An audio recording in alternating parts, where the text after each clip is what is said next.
नमस्कार। Talk for change series के इस एपिसोड में हम लोग लुसेंट के ऑब्जेक्टिव प्रश्न पे चर्चा कर रहे हैं।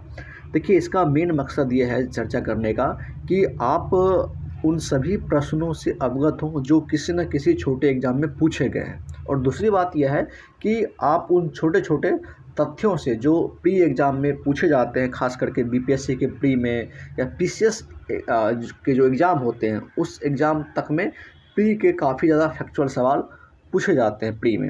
तो इसीलिए इस डिस्कशन का मकसद है कि मैं उन सभी फैक्चुअल चीज़ों से आप सभी को अवगत कराऊं जो इस टॉपिक से संबंधित पूछे जा सकते हैं और या किसी किसी एग्जाम में पूछे गए हैं। तो चलिए शुरू करते हैं। आज का टॉपिक हमारा है संविधान के स्रोत।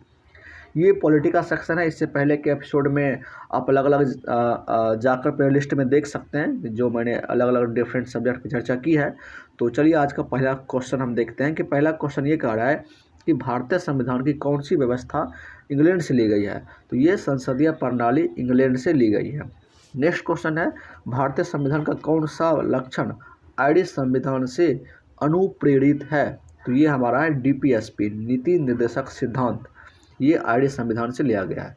नेक्स्ट क्वेश्चन है, भारतीय संविधान का सबसे बड़ा एकाकी स्रोत क्या है। 1935 का गवर्नमेंट ऑफ इंडिया एक्ट। देखिए, यूपीएससी में एक सवाल कुछ साल पहले पूछा था कि अगर हमारे पास 1935 का एक्ट नहीं होता तो फिर हमारे भारत के संविधान का स्वरूप कैसा होता। तो ये एक एनालिसिस के टाइप में पूछा गया था, बट हमको यहाँ पे उसके फैक्ट पे ध्यान देना है क्योंकि प्री में फैक्चुअल सवाल इसी तरह के पूछे जाते हैं। नेक्स्ट क्वेश्चन है, भारत की संघीय व्यवस्था किस देश की संघीय व्यवस्था से अधिक समानता रखती है। तो ये हमारा जो फेडरल स्ट्रक्चर है वो किससे अधिक मैच करता है। तो इसका आंसर होगा कनाडा। ठीक है, आगे बढ़ते हैं। नेक्स्ट क्वेश्चन है, भारतीय संविधान में समवर्ती सूची की अवधारणा कहाँ से ली गई है। ये ऑस्ट्रेलिया से ली गई है। आपको रिपीट करना है, जो डीपीएसपी है वो आयरलैंड से लिया गया है, आयरिश संविधान से मोटिवेटेड है। नेक्स्ट है हमारा जो फेडरल स्ट्रक्चर है वो किससे मैच करता है। तो आपको यहाँ पे बताना है, यहाँ पे आपने देखा ये कनाडा है। ठीक है। नेक्स्ट है, भारतीय संविधान में समवर्ती सूची की अवधारणा है ऑस्ट्रेलिया से। ये तीनों फैक्ट आपको ध्यान रखना है। नेक्स्ट क्वेश्चन है, भारतीय संविधान के अंतर्गत संघ और राज्यों के बीच शक्तियों का विभाजन किसकी प्रेरणा पर आधारित है। तो ये हमारा वही होगा जो हमने अभी बताया है। अभी इसके बारे में आपने ऊपर ही देखा है, कनाडा से। ठीक है, कनाडा से। ओके, आगे बढ़ते हैं। नेक्स्ट क्वेश्चन है, भारतीय संविधान में मौलिक कर्तव्य का विचार लिया गया है रूस के संविधान से। मौलिक कर्तव्य रूस के संविधान से, डीपीएसपी आयरिश संविधान से, जो खास करके हमारा जो फेडरल स्ट्रक्चर है वो आपने देखा है, आपने इसको देख लिया, सॉरी, समवर्ती सूची का ऑस्ट्रेलिया से, और जो फेडरल स्ट्रक्चर है वो कनाडा से है। ठीक है, आगे बढ़ते हैं। फिर नेक्स्ट क्वेश्चन ये कह रहा है कि भारतीय संविधान में मौलिक अधिकार का उल्लेख करते हुए निम्नलिखित में से किस देश का अनुसरण किया गया है। ये मौलिक अधिकार का ये है फंडामेंटल राइट से। आप देखते हैं कई दफ़ा अब अमेरिका किसी भी मामले में मसले में, खास करके जब ह्यूमन राइट का इशू आता है तो वो कहता ही नहीं ये गलत हो रहा है। यानी कि फंडामेंटल राइट के मामले में वो अपने आप को एक तरह से बहुत ज़्यादा एक अग्रणी मानता है कि नहीं, हम सिटीजन के फंडामेंटल राइट को प्रोटेक्ट करते हैं। बट ये ट्रूली पूरी तरह से ट्रू नहीं है। उसके यहाँ पे बहुत सारे ब्लैक्स एंड वाइट्स के बीच में इस तरह से फंडामेंटल राइट के इशूज आते हैं। बट यहाँ पे आपको ध्यान देना है कि ये कहाँ से ये फंडामेंटल जो राइट है उसके बारे में आपको किसका अनुसरण किया गया। ये अमेरिका का अनुसरण किया गया है। नेक्स्ट क्वेश्चन है कि भारत में सरकार की संसदीय प्रणाली कहाँ से ग्रहण की गई है। ये ब्रिटिश संविधान से ग्रहण की गई है। ये भी आपको ध्यान रखना है। नेक्स्ट क्वेश्चन है, भारत के संविधान निर्माताओं ने न्यायिक पुनरावलोकन के विचार को कहाँ से ग्रहण किया। ये अमेरिका से। यानी कि जो जुडिशियल जो पुनरावलोकन है ये अमेरिका से ग्रहण किया गया है। नेक्स्ट क्वेश्चन है, कानून के समान संरक्षण वाक्य कहाँ से लिया गया। ये भी अमेरिका से लिया गया। नेक्स्ट क्वेश्चन है, भारत के संविधान में आपात संबंधी उपबंध भारत शासन अधिनियम 1935 और डैश के संविधान से लिया गया। ये जर्मनी के बीमर संविधान से लिया गया। ये बहुत इंपॉर्टेंट है, जर्मनी के बीमर संविधान से। चलिए नेक्स्ट क्वेश्चन हम लोग देखते हैं, भारतीय संविधान में राज्य के नीति निर्देशक सिद्धांतों की संकल्पना कहाँ से अंगीकार की गई है। आयरलैंड व स्पेन से। दोनों ध्यान देना है। राज्य के नीति निर्देशक सिद्धांत जो है वो आयरलैंड व स्पेन से अंगीकार की गई है। नेक्स्ट क्वेश्चन, राष्ट्रपति द्वारा राज्यसभा के सदस्यों के नामांकन का नियम किस देश के संविधान से लिया गया है? ये भी आयरलैंड से लिया गया है। देखिए, डीपीएसपी और राज्यसभा में राष्ट्रपति द्वारा जो नामांकन किया जाता है, वो नामित किया जाता है, वो भी आयरलैंड से लिया गया है। चलिए आगे बढ़ते हैं। संविधान के संरक्षक के रूप में सर्वोच्च न्यायालय का अधिकार विश्व के किस संविधान से लिया गया है? ये अमेरिका के संविधान से लिया गया है। फंडामेंटल राइट की जब बात आएगी तो आपको हमेशा वहाँ पे अमेरिका की बात याद आएगी। फिर सर्वोच्च संविधान के संरक्षक के रूप में भी सर्वोच्च न्यायालय का जो अधिकार है वो अमेरिका के संविधान से लिया गया है। नेक्स्ट क्वेश्चन है, भारतीय संविधान में उल्लिखित स्वतंत्रता, समानता और बंधुत्व की संकल्पना किससे प्रेरित है? ये फ्रांस के संविधान से प्रेरित है। आपको पता है ये 1789 में जब वहाँ पे क्रांति हुई थी तो वहाँ से खास करके पूरे वर्ल्ड पे उसका असर हुआ था और उसी समय बहुत सारे जो मॉडर्न लिबरल थॉट हैं निकल कर सामने आए। तो हमारा जो फ्रीडम, लिबर्टी एंड जो एक तरह से फ्रेटर्निटी की संकल्पना है वो फ्रांस के संविधान से ली गई है। नेक्स्ट क्वेश्चन है, भारत में कलेक्टर का पद औपनिवेशिक शासन ने उधार लिया था किससे? इंग्लैंड से। विधि के समक्ष समता लिया गया है अमेरिका के संविधान से, वही बात है।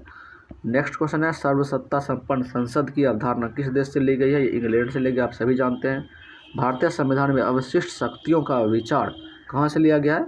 ये फिर लिया गया है, फिर से आपको यह ध्यान रखना है, कनाडा से लिया गया है। यहाँ से क्या क्या लिया गया है? फेडरल स्ट्रक्चर को भी आपको ध्यान रखना है कि फेडरल स्ट्रक्चर जो संघीय समानता है, संघीय संरचना की समानता भी है, वो कनाडा से ही लिया गया है, आपको ध्यान देना है। भारतीय संविधान द्वारा प्रदत्त मौलिक अधिकारों के स्थगन संबंधी कार्यपालिका के अधिकार को किस संविधान से लिया गया है? ये जर्मनी से लिया गया है। यानी कि मौलिक अधिकारों को स्थगित कर सकती है कार्यपालिका किसी ऐसे सिचुएशन में, ये जर्मनी से लिया गया है। नेक्स्ट क्वेश्चन है, संयुक्त राज्य अमेरिका के संवैधानिक आदर्शों पर भारतीय संविधान में कौन सी व्यवस्था शामिल की गई है? ये सभी शामिल की गई है। संघीय शासन व्यवस्था है, मौलिक अधिकार है, स्वतंत्र एवं निष्पक्ष सर्वोच्च न्यायालय और न्यायिक पुनर्विलोकन है। नेक्स्ट क्वेश्चन है, भारतीय संविधान के निर्माण में सर्वाधिक गंभीर प्रभाव निम्नलिखित में से किसने छोड़ा? भारत सरकार अधिनियम 1935 ने छोड़ा है। नेक्स्ट क्वेश्चन है, भारतीय संविधान में संघवाद किस देश से लिया गया? ये फिर लिया गया है, कनाडा से लिया गया है। ठीक है, कनाडा। ओके, आगे बढ़ते हैं। सर्वोच्च न्यायालय की व्यवस्था भारतीय संविधान में किस देश से लिया गया है? यूएसए से, आप सभी जानते हैं। नेक्स्ट क्वेश्चन हम देखते हैं अब कि संघात्मक शासन व्यवस्था को सर्वप्रथम किस देश ने अपनाया? तो वही बात है, सारे वही फैक्ट कॉन्सेप्ट घूम के आ रहे हैं। और इस संघात्मक शासन व्यवस्था को सर्वप्रथम हमने कनाडा से अपनाया है। आगे बढ़ते हैं। भारत की संसदीय प्रणाली प्रभावित है इंग्लैंड से। भारत के संविधान की प्रस्तावना में प्रतिष्ठापित स्वतंत्रता, समानता और भाईचारे के आदर्शों की प्रेरणा कहाँ से मिली? फ्रांस की क्रांति से मिली है। नेक्स्ट क्वेश्चन है, भारतीय संविधान की संशोधन प्रक्रिया किस देश के संविधान से प्रभावित है? ये दक्षिण अफ्रीका से, आपको ध्यान रखना है। संशोधन की बात आएगी तो दक्षिण अफ्रीका। किस देश के संविधान से भारत की संघीय व्यवस्था प्रभावित नहीं है? ये दक्षिण अफ्रीका से प्रभावित नहीं है। यहाँ पे संशोधन की प्रक्रिया यहाँ से प्रभावित है। नेक्स्ट क्वेश्चन है, संवैधानिक प्रावधान और इसका स्रोत क्या है? देखिए, मौलिक अधिकार आप सभी को पता ही है कि अमेरिकी अधिकार पत्र से संबंधित है। नेक्स्ट है आपको राज्य के नीति निर्देशक तत्व जो है वो है ये खास करके आयरिश संविधान से प्रभावित है, उस स्रोत उसका वहाँ से है। उसके बाद फिर हम देखते हैं मंत्रिमंडलीय सरकार की जो अवधारणा है ब्रिटिश संविधान से ली गई है। उसका केंद्र राज्य संबंध जो है वो यहाँ से आपने देखा कि कनाडा से लिया गया है। आगे देखते हैं, निम्नलिखित में से कौन सा लक्षण भारतीय परिसंघ और अमेरिकी परिसंघ में समान रूप से पाया जाता है? तो संविधान के निर्वाचन के लिए परिसंघीय उच्चतम न्यायालय। नेक्स्ट क्वेश्चन है, संसदीय शासन प्रणाली सर्वप्रथम किस देश में विकसित हुई? ये ब्रिटेन में विकसित हुई। निम्नलिखित में से वह संवैधानिक दस्तावेज कौन सा है जिसका भारतीय संविधान तैयार करने में गहरा प्रभाव पड़ा था? ये 1935 का गवर्नमेंट ऑफ इंडिया एक्ट है, भारत सरकार अधिनियम 1935। भारत संविधान में मूलभूत अधिकार किस संविधान से लिए गए हैं? संयुक्त राज्य अमेरिका से मूलभूत अधिकार, ध्यान देना, fundamental right, note fundamental duties. Bharat के राष्ट्रपति की आपातकालीन शक्तियाँ निम्नलिखित में इसके संविधान की किस देश की देन है? आपातकालीन जो शक्तियाँ हैं वो जर्मनी के बीमर संविधान की देन है। नेक्स्ट है, भारत में के संविधान निर्माताओं ने मौलिक अधिकारों की अवधारणा को कहाँ से उधार लिया? यूएसए के संविधान से। नेक्स्ट क्वेश्चन है, संविधान निर्माताओं ने कौन सा लक्षण अमेरिका के संविधान से ग्रहण किया है? तीनों किया है, न्यायिक समीक्षा, जुडिशियल रिव्यू, मौलिक अधिकार यानी फंडामेंटल राइट, और सर्वोच्च न्यायालय के न्यायाधीश को पद से हटाने की विधि भी संयुक्त राज्य अमेरिका के संविधान से ग्रहण की गई है। हमारे संविधान में मूल अधिकार किस संविधान से प्रेरित है? तो ये मूल अधिकार जो है अमेरिका से फंडामेंटल राइट से प्रेरित है। नेक्स्ट क्वेश्चन है, निम्नलिखित में से वह कौन एक मूल आधारिका है जिससे भारतीय संविधान विकसित हुआ? ये भारत सरकार शासन अधिनियम 1935 है। तो ये आपको ध्यान रखना है। अब संविधान के कुछ भाग को हम देख लेते हैं। संविधान के जो कुछ भाग हैं उसको हम देखते हैं। भारतीय संविधान कितने अध्याय में विभाजित है? ये 22 अध्याय में विभाजित है। नेक्स्ट क्वेश्चन है, ये 22 अध्याय में नेक्स्ट क्वेश्चन है कि भारत संविधान के किस भाग में संविधान संशोधन की प्रक्रिया उल्लेखित है? भाग 20 में। ये बहुत इंपॉर्टेंट, संविधान संशोधन की प्रक्रिया भाग 20 में है। नेक्स्ट क्वेश्चन है, संविधान के कौन से भाग में पंचायती राज से संबंधित प्रावधान शामिल किए गए हैं? भाग 9 है। ये क्वेश्चन बार बार पूछता है। संशोधन की प्रक्रिया है भाग 20 में और ये पंचायती राज भाग 9 में है। संविधान के किस भाग में अस्थायी संक्रमणकालीन और विशेष उपबंधों के प्रावधान किए गए हैं? ये भाग 21 में है। ठीक है, अस्थायी संक्रमणकालीन और विशेष उपबंध है भाग 21 में। हमारे संविधान के किस भाग में 3 सोपानों में पंचायतें बनाने की परिकल्पना की गई है? भाग 9 में। नेक्स्ट क्वेश्चन कहता है, संविधान निम्नलिखित में से संविधान का कौन सा भाग नगर पालिकाओं से संबंधित है? ये भाग 9A। ध्यान रखना, ये नगर पालिका के बारे में भाग 9A। संविधान के किस भाग में नीति निर्देशक तत्वों का उल्लेख है? ये भाग 4 में, आप सभी जानते हैं। निम्नलिखित में से संविधान के भाग 1 में किसका वर्णन है? संघ और उसका राज्य क्षेत्र। संघ और उसका राज्य क्षेत्र। उसके बाद सिटीजनशिप आप सभी जानते हैं। उसके बाद फंडामेंटल राइट के बारे में जानते हैं और उसके बाद भाग 4 में डीपीएसपी है। नेक्स्ट क्वेश्चन है, भारतीय संविधान के निम्नलिखित में किस अध्याय में जनता को गारंटी मूल अधिकार दिए गए हैं? भाग 3 में मैंने चर्चा की, भाग 3 में है। भाग 4 में डीपीएसपी है। भाग 3 में फंडामेंटल राइट है। भाग 2 में सिटीजनशिप है और भाग 1 में संघ और उसके राज्य क्षेत्र है। और कुछ क्वेश्चन और हम इसको देख लेते हैं। 2-4 क्वेश्चन और है इसमें, खास करके एक क्वेश्चन इसमें यह है कि इसमें आपको स्क्रीन पर नहीं दिख रहा है, बट इसको आप देख लें, मैं सुन लें आप अच्छे से। नेक्स्ट क्वेश्चन है, भारतीय नागरिक के मूल कर्तव्य का विवरण संविधान के मूल कर्तव्य का विवरण संविधान के किस भाग में दिया गया है? तो आप सभी जानते हैं ये हमारे भाग 4 क में है। मूल कर्तव्य ध्यान देना है। देखिए, डीपीएसपी है भाग 4 में, ठीक है, बट फंडामेंटल ड्यूटीज है भाग 4 के ए यानी भाग 4 क में। भारत के संविधान का भाग 8 किससे संबंधित है? तो भाग 8 जो हमारा है वो केंद्र शासित प्रदेशों से संबंधित है। नेक्स्ट क्वेश्चन है, संघीय कार्यपालिका की व्याख्या संविधान के किस भाग में की गई है? तो ये की गई है भाग 5 में, संघीय कार्यपालिका की व्याख्या की गई है। संविधान के किस भाग में नागरिकता का उल्लेख है? आप सभी जानते हैं बेहतर तरीके से, ये हमारे भाग 2 में है। देखिए, याद करने के लिए आप ऐसे भी याद कर सकते हैं कि पहले देश आता है, पहले देश आएगा, इसलिए पहले संघ और राज्य की बात की गई है। भाग 1 में आपने देखा ही कि किस तरीके से वहाँ पे संघ और उसका राज्य क्षेत्र की बात की गई है। जब हमारा देश रहेगा तभी तो हम नागरिक रहेंगे। तो ऐसे भी याद कीजिए कि हमारा देश है तभी तो हम नागरिक हैं। तो नागरिक हैं तो नागरिक कुछ अधिकार भी होंगे। भाग 3 में, भाग 2 में देखा नागरिक, हमने देखा भाग 1 में हमारा देश है, देश का हमारे नागरिक आते हैं, नागरिक के कुछ अधिकार होते हैं, भाग 3 में है। और नागरिक की कुछ अधिकार हैं तो नागरिक के कुछ वहाँ पे राज्य के फिर नीति निर्देशक तत्व भी हैं कि कैसे नागरिक को आपको सुरक्षा प्रोवाइड करना है या फिर जो उसके लिए कुछ वेलफेयर स्कीम के लिए वेलफेयर प्रोग्राम चलाना है, तो ये भाग 4 में है। बट हमारे सिटीजन का भी कुछ दायित्व है, तो वो भाग 4 क में आ गया। इस तरह से आपको एक सीक्वेंस में और एक लॉजिकल तरीके से देखकर याद रखना है। ऐसे भी देश है तभी नागरिक है तभी अधिकार है, अधिकार है तभी तो फिर हमारे स्टेट गवर्नमेंट हमारे लिए कुछ करती है, जिसको हम कहते हैं डीपीएसपी भाग 4 में। उसके बाद फिर हमारे कुछ दायित्व भी, हमारे कुछ कर्तव्य हैं, इसलिए भाग 4 क में रखा गया है।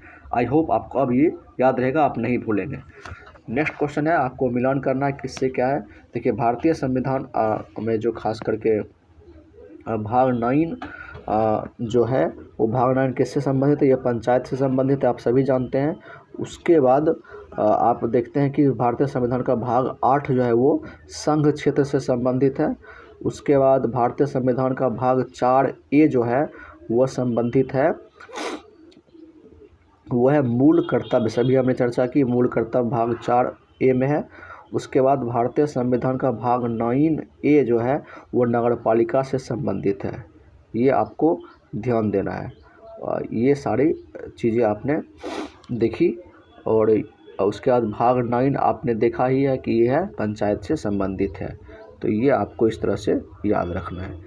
तो ये था मेन भारतीय संविधान के जो भाग हैं और संविधान की विशेषता है, इसके बारे में था। तो मिलते हैं, आज के एपिसोड में इतना ही। मिलते हैं नेक्स्ट एपिसोड में एक नए टॉपिक के साथ। अगर आपको ये चर्चा अच्छी लगी तो प्लीज़ आप कमेंट करें, फीडबैक दें और चैनल को सब्सक्राइब कर लें। और ये बहुत इंपॉर्टेंट है, क्योंकि देखिए आप कुछ भी पढ़ लीजिए, आप कितना भी टेस्ट सॉल्व कर लीजिए, लेकिन जो एक्चुअल क्वेश्चन पूछे गए हैं उसके बारे में चर्चा करना या फिर उस क्वेश्चन को देखना आपको बहुत ज़्यादा फ़ायदेमंद होगा। तो इसीलिए मैंने ये चर्चा शुरू की, ताकि पहले उन सभी सवालों को देख लिया जाए जो इस टॉपिक से संबंधित छोटे छोटे फैक्ट के रूप में सवाल पूछे जाते हैं और जो पूछे गए हैं। तो आज के एपिसोड में इतना ही। मिलते हैं नेक्स्ट एपिसोड में एक नए टॉपिक के साथ। तब तक के लिए नमस्कार।